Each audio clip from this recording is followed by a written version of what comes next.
यौम तासीस पर दहशतगर्दी के खिलाफ जंग को अहम बताने पर और किरदार अदा करने पर एसएसबी को मुबारकबाद दी है और कहा है कि एसएसबी ने दहशतगर्दों के खात्मे के लिए बेहतरीन कारकर्दगी का मुजाहरा किया है।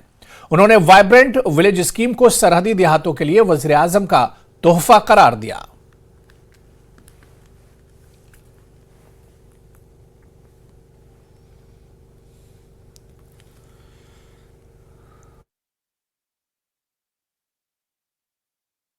देश की जनता को बताना चाहता हूं, जब से मोदी जी देश के प्रधानमंत्री बने तब से 2014 से रिक्त पदों को भरने के लिए और हमारे बॉर्डर की सुरक्षा करने वाले कर्मियों के कार्य बोझ को बांटने के लिए बहुत बड़ा अभियान चलाया गया।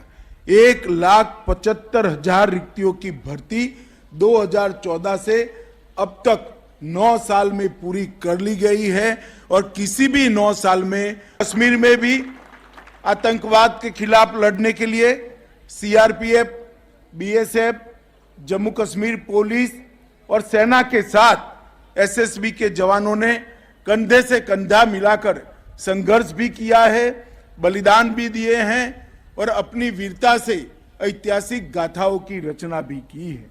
मैं इसलिए सभी एसएसबी के जवानों को फिर से एक बार देश की सुरक्षा के लिए आपके योगदान में बहुत बहुत बधाई देना चाहता हूं। विलेज योजना मोदी जी की एक भेंट सीमावर्ती गांवों को है और एक नए लक्ष्य के साथ कि सीमा पर का पहला गांव देश का अंतिम गांव नहीं है, देश का पहला गांव है, वहीं से देश शुरू होता है।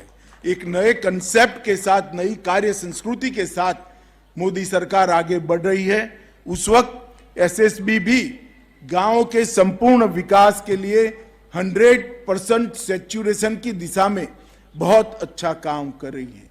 भारत सरकार और राज्य सरकार की सारी गांवों के लिए और व्यक्तियों के लिए बनाई गई योजनाओं को नीचे तक पहुंचाने में एसएसबी ने बड़ी भूमिका अदा की है।